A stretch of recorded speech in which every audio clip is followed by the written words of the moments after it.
Sa ngalan ng Ama, ng Anak, at ng Espiritu Santo. Amen. Ang pagpapala ng ating Panginoong Hesukristo, ang pag-ibig ng Diyos Ama, at ang pagkikipagkaisa ng Espiritu Santo naway sumainyong lahat. At sumaiyo rin. Mga kapatid, tinipon tayo bilang mga kaanib na angkan ng Diyos, kaya dumulog tayo sa maawaing Panginoong nagpapatawad ng lubos. Sinugong tagapagpagaling sa mga nagsisisi, Panginoon, kaawaan mo kami. Panginoon, kaawaan mo kami. Dumating na tagapag-anyayang mga makasalan ay magsisi, Kristo, kaawaan mo kami. Kristo, kaawaan mo kami. Nakaluklok ka sa kanan ng Diyos Ama para ipamagitan kami. Panginoon, kaawaan mo kami. Panginoon, kaawaan mo kami. Kaawaan tayo ng makapangyarihang Diyos, patawarin tayo sa ating mga kasalanan at patnubayan tayo sa buhay na walang hanggan. Amen. Manalangin tayo. Ama naming makapangyarihan, maisaloob nawa naming palagian ang mga galing sa Espiritu ng Kabanalan upang sa salita at gawa ay aming magampanan ang lahat ng iyong mga kinalulugdan sa pamamagitan ni Jesucristo kasama ng Espiritu Santo magpasawalang hanggan. Amen. Umupo ang lahat.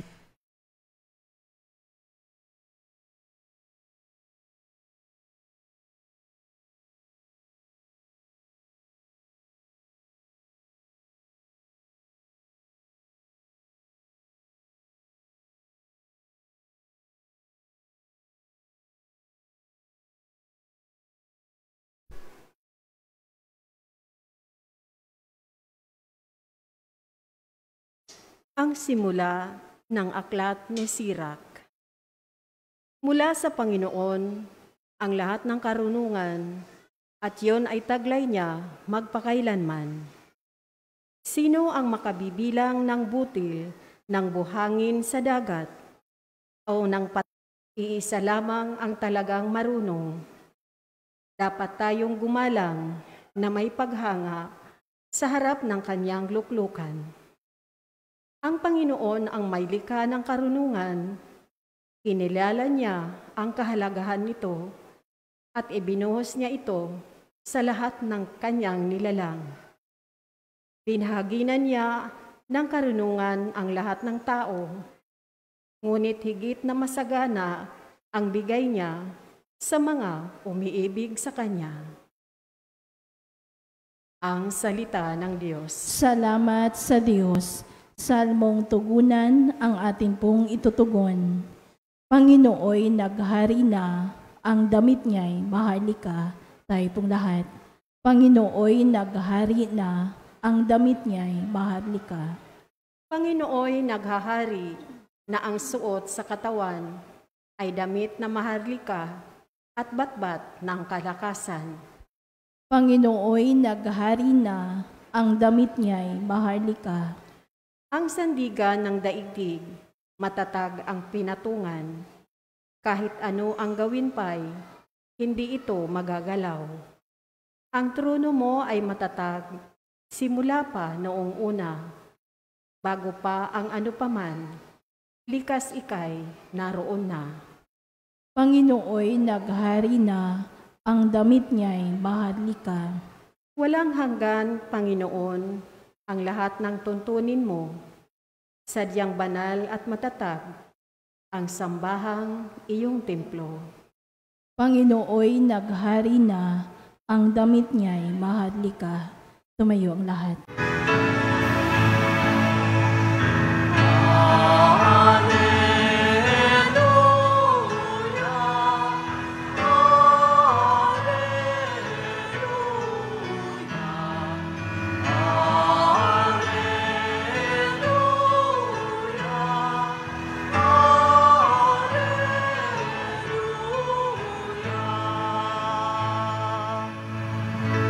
Sa daigdig ay laganap, liwanag na sumisikat, salitang buhay ng lahat.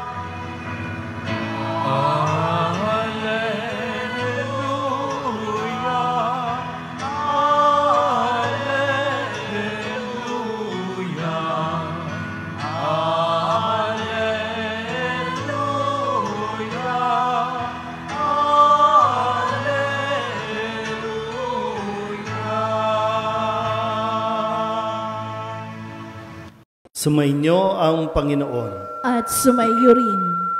Ang mabuting balita ng Panginoon ayon kay San Marcos. Papuri sa iyo, Panginoon.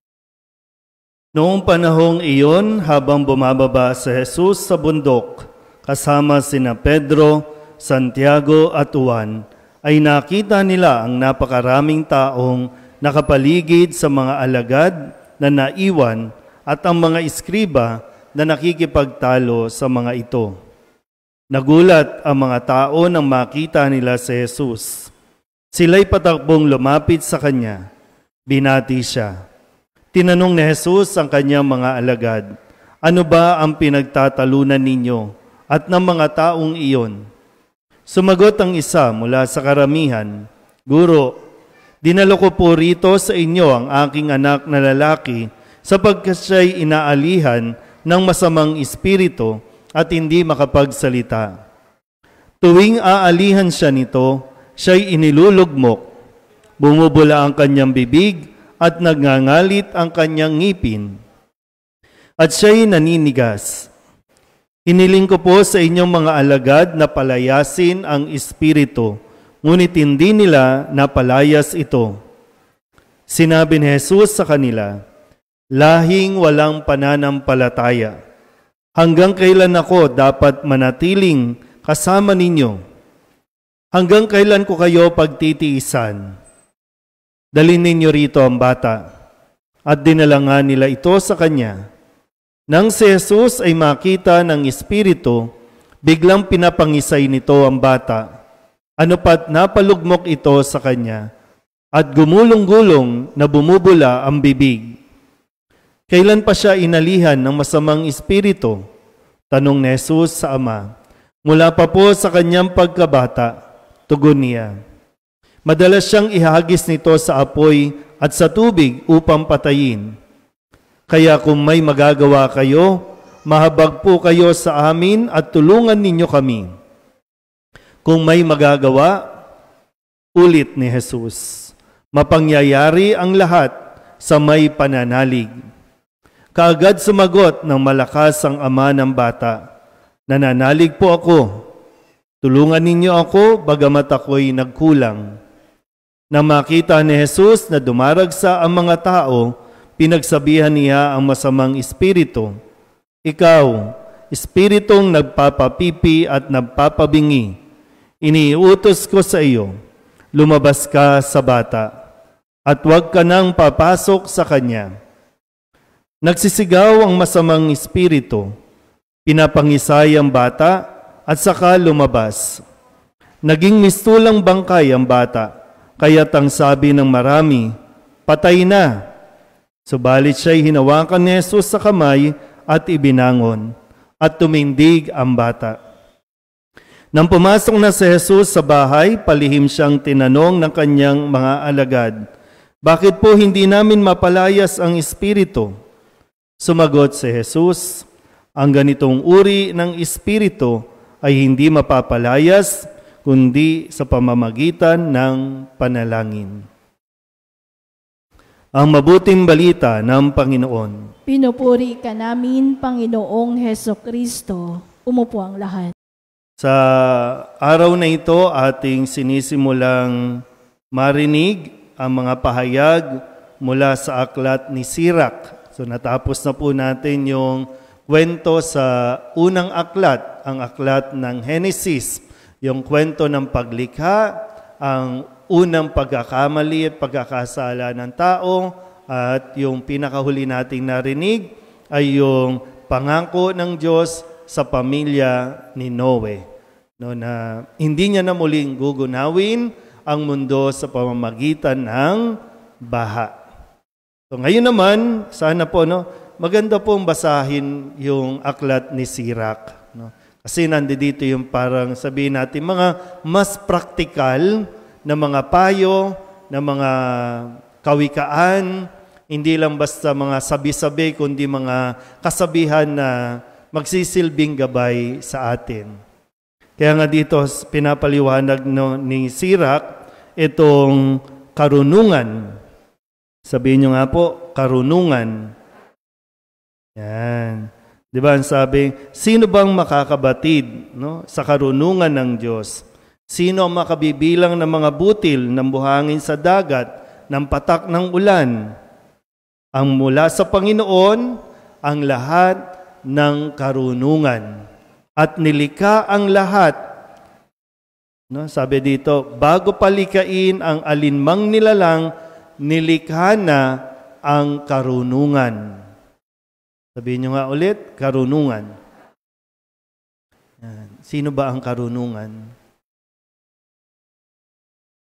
Ulitin ko, bago palikain ang alinmang nilalang sa mundong ito, nalikha na ang karunungan, ang tunay na pagkaunawa.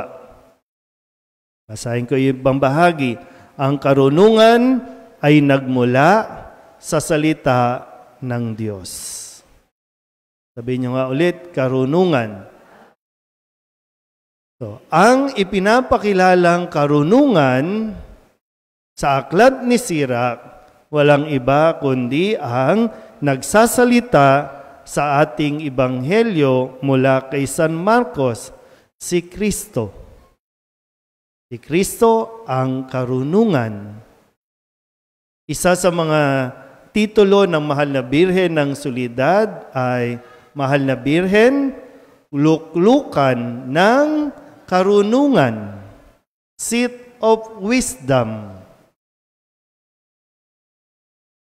So ito daw po, ang kailangan nating asamin. Ito ang isang bagay na dapat mayroon tayo, ang karunungan mula kay Jesus. So kung nasa iyo si Jesus, mayroon kang karunungan. Kaya sa atin pong ebanghelyo, ipinapaunawa sa atin. Minsan kasi masyado ng maraming matalino, nagdudunong-dunungan.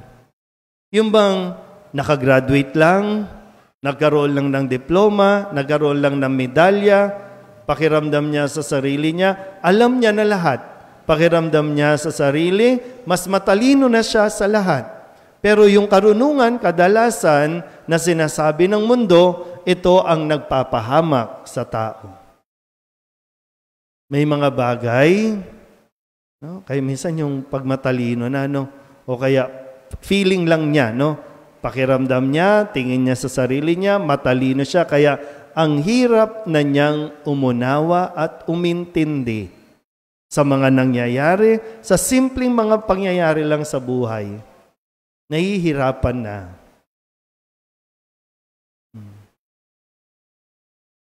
Sa ating ebanghelyo, ano ang sabi ni Kristo? Bakit ba nagtatalo-talo sila? Kasi wala isa man sa kanila makapagpalaya doon sa batang inaalihan ng demonyo. Ang mga Pariseo, mga eskriba, magagaling yan, matatalino yan. Ganon din yung mga alagad na, kadikit nila si Kristo, malakas to. Pero kahit sila, hindi nila napalayas ang masamang espiritong sumasapi doon sa bata. Ano lang ang sinabi ni Kristo? Sabi niya, di ba?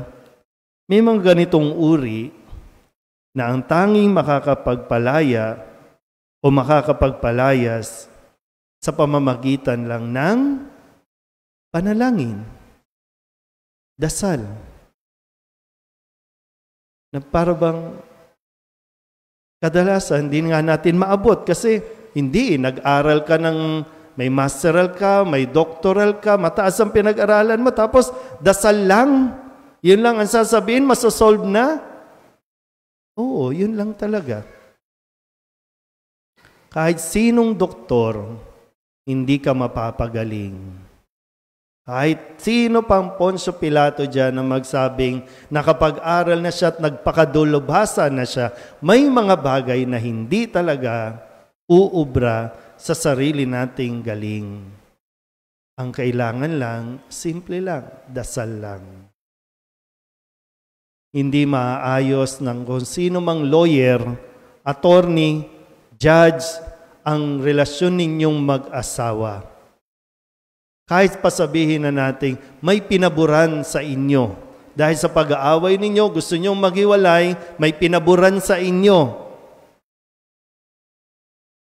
Pero hindi pa rin kayo naayos. Kasi ang tanging makakaayos dyan kung pareho kayong magdadasal.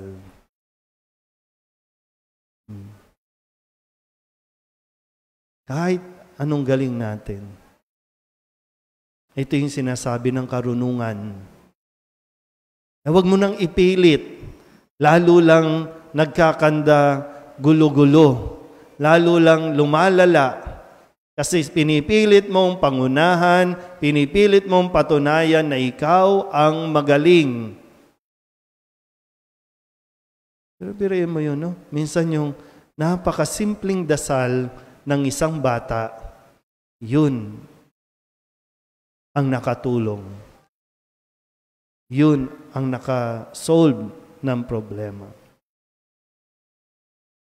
Hindi mo kinakailangan gumastos ng milyong-milyon para lamang masolusyonan ang isang problema. Lalo ka lang magkakaproblema. Kung matututo lang talaga tayong lumapit sa nag-iisang karunungan na siyang nagsasabing, magdasal ka lang, magdasal ka.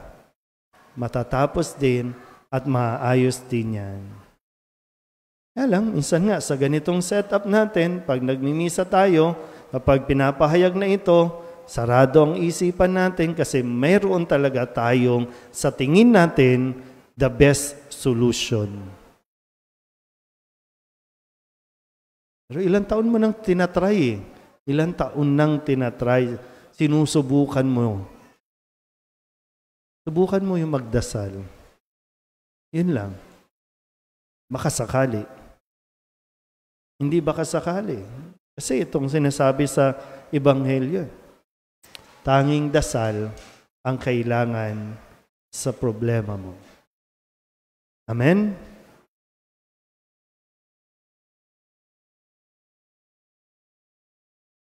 Sa pamamagitan ng Ebanghelyo, nagsasalita si Kristo ng may walang hanggang kapangyarihan at kumikilos sa kanyang mapagpalang mga gawa. Sa pamamagitan niya, manalangin tayo ng may pananalig. Ang ating itutugon, Panginoon, dinggin mo ang aming panalangin. Panginoon, dinggin mo ang aming panalangin.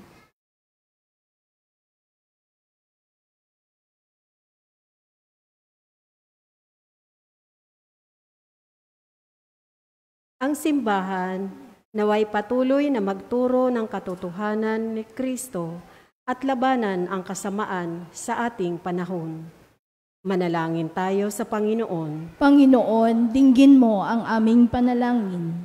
Ang mga pinuno ng daigdig naway isulong ang kabutihan sa kanilang mga gobyerno at maging masigasig sa pagwawaksi ng kasamaan sa kanilang mga lipunan na kanilang sinumpaang paglingkuran. Manalangin tayo sa Panginoon. Panginoon, dinggin mo ang aming panalangin. Tayong lahat, naway hindi manghinawa sa ating buhay panalangin upang hindi maghari ang mga masasamang espiritu sa ating buhay. Manalangin tayo sa Panginoon. Panginoon, dinggin mo ang aming panalangin. Ang mga may sakit at yaong mga nagdurusa sa bawat uri ng karamdamang pangkaluluwa at pangkatawan, naway lumaya mula sa kanilang mahirap at malungkot na kalagayan. Manalangin tayo sa Panginoon. Panginoon, dinggin mo ang aming panalangin. Ang mga tapat na yumao, naway magkaroon ng kasiyahan sa masikat na liwanag ng buhay na walang hanggan. Manalangin tayo sa Panginoon. Panginoon, dinggin mo ang aming panalangin. Idulog din natin sa Panginoon ang ating mga personal na kahilingan at mga panalangin para sa ating mga pamilya, kasama ang mga kahilingan ng mga lahat ng nanonood sa online. Ganon din ang mga kahilingan, mga natatanging kahilingan, espesyal na intensyon, mga kaluluwa. Ang lahat ng ito inihiling namin sa ngalan ni Kristo, aming Panginoon. Amen. Umupo ang lahat.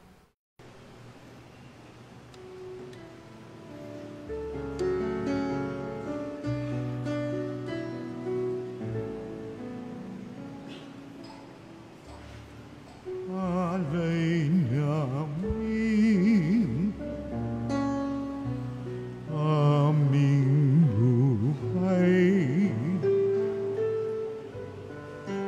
bawat galaw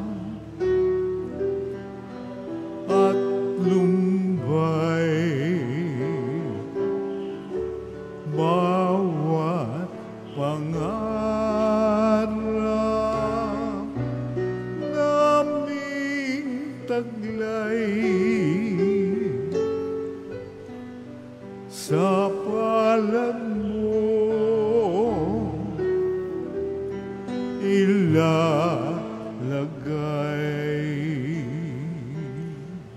Manalangin kayo mga kapatid upang paghahain natin ang kalugdan ng Diyos Amang makapangyarihan. Tanggapin nawa ng Panginoon itong paghahain sa iyong mga kamay, sa kapurihan niya at karangalan sa ating kapakinabangan at sa buong sambayanan niyang banal. Ama naming lumikha, sa pagganap namin ng banal na pagdiriwang upang ikaw ngayoy aming paglingkuran, inihiling namin naway mapakinabangan ang aming inihahain sa iyong karangalan sa pamamagitan ni Jesucristo kasama ng Espiritu Santo magpasawalang hanggan. Amen. Sumainyo ang Panginoon. At sumaiyo rin. Itaas sa Diyos ang inyong puso at diwa. Itinaas na namin sa Panginoon. Pasalamatan natin ang Panginoong ating Diyos. Marapat na siya ay pasalamatan. Ama naming makapangyarihan, tunay ngang marapat na ikaw ay aming pasalamatan. Kahit na ikaw ay pinagtaksila ng sangkatauhan, ikaw ay patuloy pa rin sa iyong pagmamahal. Ikaw na ang nagpuno sa aming pagkukulang, ikaw pa rin ang nagsugo ng tutubos sa tanan. Ang sugo mong anak ay naging di na iba sa amin, bagamat di niya tinularan ang aming pagkamasuwayin. Niloob mo ito upang iyong mamalas sa aming pagkatao, ang gili mong anak, at kami tunghayan mong may pag-ibig na tulad na pagtatangi mo sa kanya ng higit sa lahat. Ang katapatan niya sa iyong walang maliw ay nagpanumbalik na muli sa amin ng iyong kasiyahat, ng iyong pagtingin, na aming iwinaksi nung ikaw ay aming suwayin. Kaya kaysa ng mga anghel na nagsisiawit ng papuri sa iyo, nang walang humpay sa kalangitan, kami nagbubunyi sa iyong kadakilaan.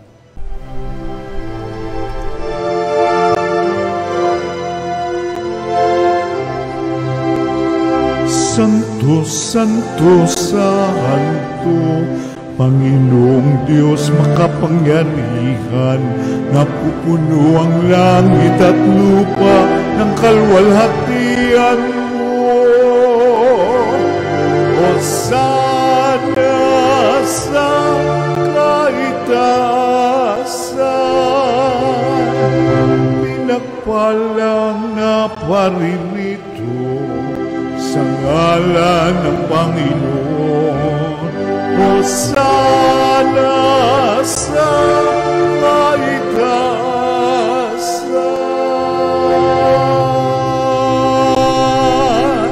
Ama naming banal, ikaw ang bukal ng tanang kabanalan, kaya't sa pamamagitan ng iyong Espiritu, gawin mong banal ang kaloob na ito upang para sa amin maging katawan at dugo ng aming Panginoong Hesukristo.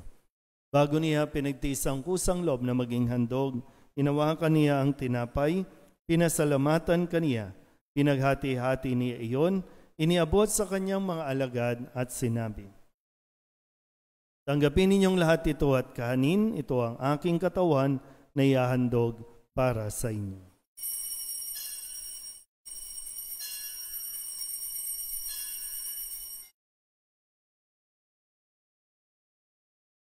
Gayun din naman, nung matapos ang hapunan, hinawakan niya ang kalis, muli kaniyang pinasalamatan. Iniabot niya ang kalis sa kanyang mga alagad at sinabi, "Tanggapin ninyong lahat ito at inumin. Ito ang kalis ng aking dugo, ng bago at walang hanggang tipan.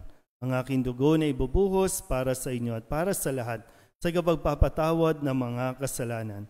Gawin ninyo ito sa pag-alaala sa akin."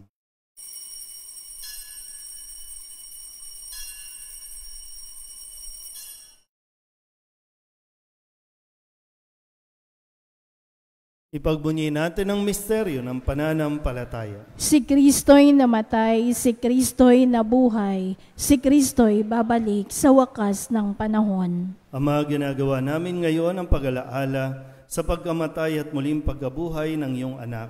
Kaya tiniaalay namin sa iyo ang tinapay na nagbibigay buhay at ang kalis na nagkakaloob ng kaligtasan. Kami napapasalamat dahil kami iyong minarapat na tumayo sa harap mo para maglingkod sa iyo. Isinasamo namin kami magsasalo-salo sa katawan at dugo ni Kristo ay mabuklod sa pagkakaisa sa pamamagitan ng Espiritu Santo. Ama, lingapin mo ang iyong simbahang laganap sa buong daigdig. Puspusin mo kami sa pag-ibig kay San Francisco na aming Papa at ni Jose na aming Obispo at ng Tanang Kaparian. Alalahanin mo rin ang mga kapatid naming nahimlay na may pag-asang sila'y muling mabubuhay, gayon din ang lahat ng mga pumanaw. Kawaan mo sila at patuloyin sa iyong kaliwanagan. Kawaan mo at pagindapating kaming lahat na makasalo sa iyong buhay na walang wakas. Kay sana mahal na Birhen Maria na ina ng Diyos, ng kabiyak ng puso niyang sa San Jose, kay sana mga apostol at ng lahat ng mga banal na namuhay dito sa daigdig ng kalugod-lugod sa iyo, may pagdiwang nawa namin ang papupuri sa ikararangal mo sa pamamagitan ng iyong anak na aming Panginoong Hesukristo. Sa pamamagitan ni Kristo, kasama niya at sa Kanya, ang lahat ng parangal at papuri ay sa iyo, Diyos amang makapangyarihan, asama ng Espiritu Santo, magpasawalang hanggan. Amen.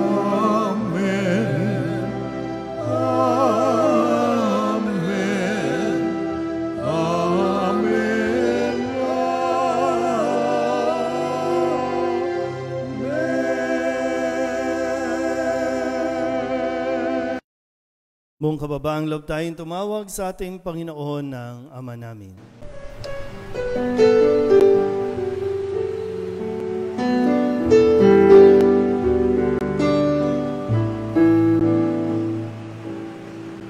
Ama namin, sumasalangit ka, sambahin ang ngalan sa amin ang kaharian mo, sundin ang loob mo dito sa lupa para nang sa langit. Bigyan mo po kami ngayon ng aming kakanin sa araw-araw at patawarin mo kami sa aming mga sala para ng pagpapatawan namin sa nagkakasala sa amin, at huwag mo kaming ipagdulot sa tukso, at yadya mo kami sa lahat ng masama. Inihiling namin kami iadya sa lahat ng masama, pagkalooban ng kapayapaan araw-araw, iligtas sa kasalanan at ilayo sa lahat ng kapahamakan, samantalang aming pinananabikan ang dakilang araw ng pagpapahayag ng tagapagligtas naming si Hesu Kristo. Sapagkat iyo ang kaharian at ang kapangyarihan at ang kapurihan magpakailanman. Amen. Panginoong Hesu Kristo, sinabi mo sa iyong mga apostol, kapayapaan ang iniiwan ko sa inyo, aking kapayapaan ang binibigay ko sa inyo. Tungayin mo ang aming pananampalataya at huwag ang aming mga pagkakasala. Pagkalooban mo kami ng kapayapaan at pagkakaisa ayon sa iyong kalooban, kasama ng Espiritu Santo, magpasawalang hanggan. Amen. Ang kapayapaan ng Panginoon ay laging sumainyo. At sumaiyo rin. Magbigyan po tayo ng kapayapaan sa isa't isa.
Ito ang kordero ng Diyos. Ito ang nag-aalis ng kasalanan ng sanlibutan. Mapalad ang mga inaanyayahan sa kanyang piging. Panginoon, hindi ako karapat-dapat na magpatuloy sa iyo, ngunit sa isang salita mo lamang ay gagaling na ako. Katawan ni Kristo. Amen.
Manalangin tayo.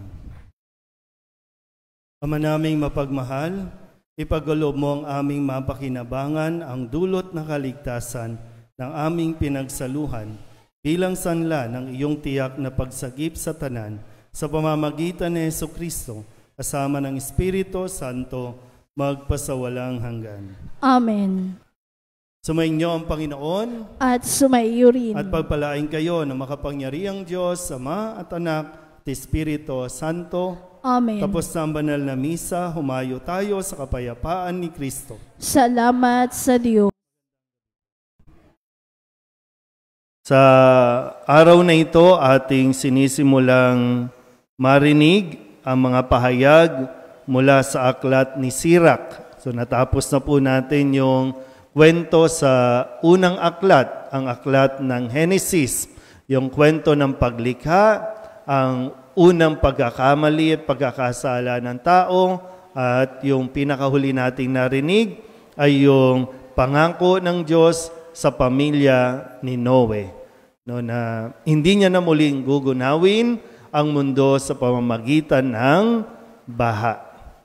So ngayon naman, sana po, maganda pong basahin yung aklat ni Sirach. No? Kasi nandito yung parang sabihin natin mga mas praktikal na mga payo, na mga kawikaan, hindi lang basta mga sabi-sabi, kundi mga kasabihan na magsisilbing gabay sa atin. Kaya nga dito pinapaliwanag ni Sirach itong karunungan. Sabihin nyo nga po, karunungan. Yan. Di ba ang sabi, sino bang makakabatid sa karunungan ng Diyos? Sino ang makabibilang ng mga butil ng buhangin sa dagat, ng patak ng ulan? Ang mula sa Panginoon, ang lahat ng karunungan. At nilikha ang lahat. Sabi dito, bago palikain ang alinmang nilalang, nilikha na ang karunungan. Sabihin nyo nga ulit, karunungan. Yan. Sino ba ang karunungan? Ulitin ko, bago palikain ang alinmang nilalang sa mundong ito, nalikha na ang karunungan, ang tunay na pagkaunawa. Basahin ko yung ibang bahagi. Ang karunungan ay nagmula sa salita ng Diyos. Sabihin nyo nga ulit, karunungan. So, ang ipinapakilalang karunungan sa aklat ni Sirach, walang iba kundi ang nagsasalita sa ating ebanghelyo mula kay San Marcos, si Kristo. Si Kristo ang karunungan. Isa sa mga titulo ng Mahal na Birhen ng Soledad ay Mahal na Birhen, luklukan ng karunungan, seat of wisdom. So ito daw po, ang kailangan nating asamin. Ito ang isang bagay na dapat mayroon tayo, ang karunungan mula kay Jesus. So kung nasa iyo si Jesus, mayroon kang karunungan. Kaya sa atin pong ebanghelyo, ipinapaunawa sa atin. Minsan kasi masyado ng maraming matalino, nagdudunong-dunungan. Yung bang nakagraduate lang, nagkaroon lang ng diploma, nagkaroon lang ng medalya, pakiramdam niya sa sarili niya, alam niya na lahat. Pakiramdam niya sa sarili, mas matalino na siya sa lahat. Pero yung karunungan, kadalasan na sinasabi ng mundo, ito ang nagpapahamak sa tao. May mga bagay, kaya minsan yung pagmatalino na, o kaya feeling lang niya, pakiramdam niya, tingin niya sa sarili niya, matalino siya, kaya ang hirap na niyang umunawa at umintindi sa mga nangyayari, sa simpleng mga pangyayari lang sa buhay. Nahihirapan na.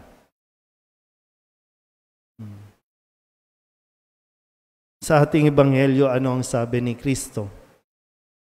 Bakit ba nagtatalo-talo sila?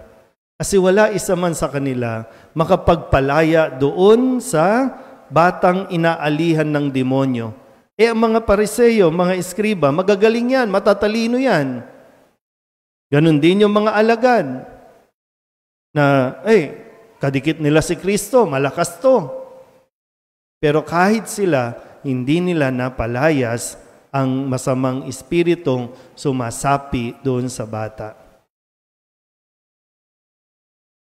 Ano lang ang sinabi ni Kristo? Sabi niya, di ba? May mga ganitong uri na ang tanging makakapagpalaya o makakapagpalayas sa pamamagitan lang ng panalangin, dasal. Na para bang kadalasan hindi nga natin maabot kasi hindi, nag-aral ka ng may masteral ka, may doctoral ka, mataas ang pinag-aralan mo, tapos dasal lang. Yun lang ang sasabihin, masosolve na. Oo, yun lang talaga. Kahit sinong doktor, hindi ka mapapagaling. Kahit sino pang Poncio Pilato dyan na magsabing nakapag-aral na siya at nagpakadulubhasa na siya, may mga bagay na hindi talaga uubra sa sarili nating galing. Ang kailangan lang, simple lang, dasal lang. Hindi maaayos ng kung sino mang lawyer, attorney, judge, ang relasyon ninyong mag-asawa. Kahit pasabihin na natin, may pinaburan sa inyo. Dahil sa pag-aaway ninyo, gusto nyong maghiwalay, may pinaburan sa inyo. Pero hindi pa rin kayo naayos.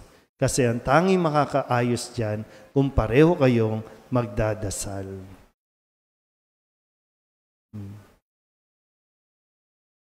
Kahit anong galing natin. Ito yung sinasabi ng karunungan. Huwag mo nang ipilit. Lalo lang nagkakanda, gulo-gulo. Lalo lang lumalala. Kasi pinipilit mong pangunahan, pinipilit mong patunayan na ikaw ang magaling. Pero birayin mo yun, no? Minsan yung napakasimpleng dasal ng isang bata, yun ang nakatulong. Yun ang nakasolve ng problema. Hindi mo kinakailangan gumastos ng milyong-milyon para lamang masolusyonan ang isang problema. Lalo ka lang magkakaproblema. Kung matututo lang talaga tayong lumapit sa nag-iisang karunungan na siyang nagsasabing, magdasal ka lang, magdasal ka. Matatapos din at maayos din yan. Kaya lang, minsan nga sa ganitong setup natin, pag nagmimisa tayo, kapag pinapahayag na ito, sarado ang isipan natin kasi mayroon talaga tayong sa tingin natin the best solution. Pero ilang taon mo nang tinatry Ilang taon nang tinatry, sinusubukan mo. Subukan mo yung magdasal. Yun lang. Baka sakali. Hindi baka sakali. Kasi itong sinasabi sa Ebanghelyo. Tanging dasal ang kailangan sa problema mo. Amen? Sumainyo ang Panginoon at sumaiyo rin. at pagpalain kayo ng makapangyarihang Diyos, Ama at Anak at Espiritu Santo. Amen. Tapos na ang banal na misa, humayo tayo sa kapayapaan ni Kristo. Salamat sa Diyos.